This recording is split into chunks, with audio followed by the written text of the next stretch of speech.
আসসালামু আলাইকুম। আমন্ত্রণ জানাচ্ছি চ্যানেল জুলাই 36 এর সারাদিনের সংবাদ। প্রথমেই জানিয়ে দিব জাতীয় সংবাদ।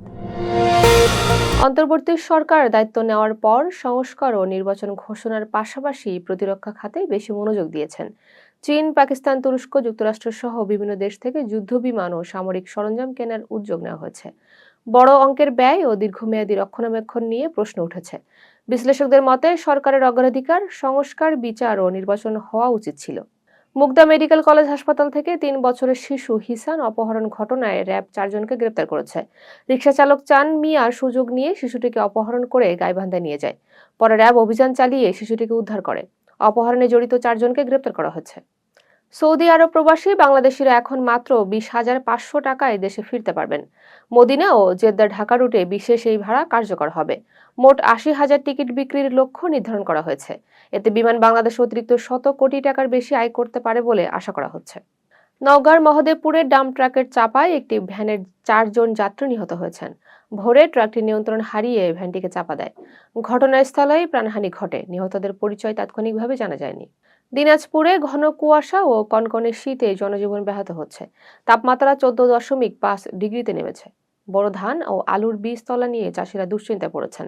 অনেকে পলিথিন দিয়ে বীজতলা ঢেকে রাখছেন। রাশিয়ায় কাজের প্রলোভনে গিয়ে বাংলাদেশিরা ইউক্রেন যুদ্ধক্ষেত্রে পাঠানোর শিকার হচ্ছেন। ভুয়া চুক্তিতে সই করিয়ে জোর করে রুশ সেনাবাহিনীতে নেওয়া হচ্ছে। অনেকে নির্যাতন ও মৃত্যু ভয়ের মুখে পড়েছেন। এ বিষয়ে সংশ্লিষ্ট পক্ষগুলোর কোনো মন্তব্য পাওয়া যায়নি। ক্রিকেট খেলাকে কেন্দ্র করে বিরোধের জেরে নোয়াখালীর বেগমগঞ্জে আরিফ নামে এক তরুণকে ছুরিকাঘাতে হত্যা করা হয়েছে। শুক্রবার রাতে জিরতলি ইউনিয়নের বগুরামপুর গ্রামে এ ঘটনা ঘটে। গুরুতর আহত অবস্থায় তাকে নোয়াখালী জেনারেল হাসপাতালে নেওয়া হলে চিকিৎসক তাকে মৃত ঘোষণা করেন। একই ঘটনায় তার 2 চাচাতো ভাই উমায়ের ও ওমর আহত হয়েছেন। পুলিশ জানিয়েছে বাজি ধরে ক্রিকেট খেলাকে কেন্দ্র করেই এই হত্যাকাণ্ড ঘটে। দর্শক, এবার জানিয়ে দিব নির্বাচনী সংবাদ।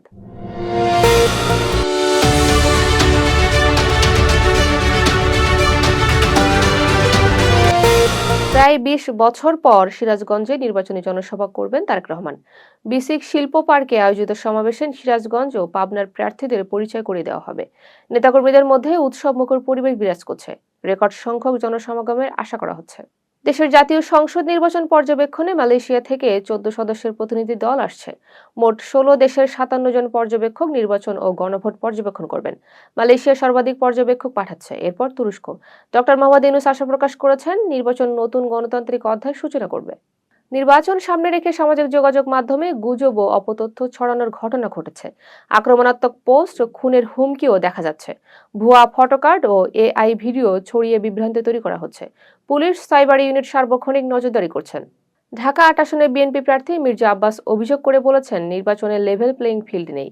তিনি বলেন, একটি পক্ষ কিছু প্রার্থীকে সুবিধা দিতে কাজ করছে। আক্রমণাত্মক বক্তব্যের পরও নেতাকর্মীদের ধৈর্য ধরার নির্দেশ দেন তিনি। নির্বাচন পর্যন্ত সহনশীল থাকার আহ্বান জানান।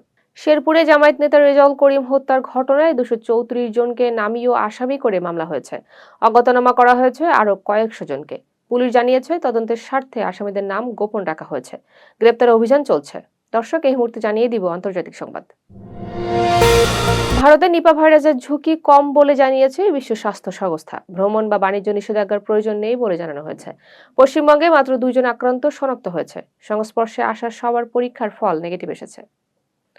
যুক্তরাষ্ট্র ও ইরানের মধ্যে উত্তেজনার মধ্যেই তুরস্ক কূটনৈতিক সমাধানের আহ্বান জানিয়েছেন।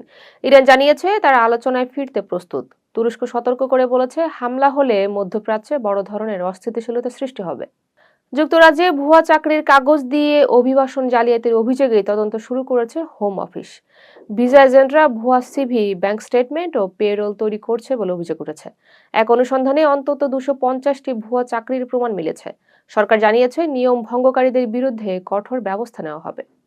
ইরানের শীর্ষ নিরাপত্তা কর্মকর্তার সঙ্গে মস্কোয় সাক্ষাৎ করেছেন রাশিয়ার প্রেসিডেন্ট ভ্লাদিমির পুতিন। বৈঠকে আঞ্চলিক ও আন্তর্জাতিক ইস্যু নিয়ে আলোচনা হয়েছে। যুক্তরাষ্ট্র ও ইরান উত্তেজনার মধ্যে এই সাক্ষাৎ অনুষ্ঠিত হয়। দর্শক, এতক্ষণ সাথে থাকার জন্য ধন্যবাদ।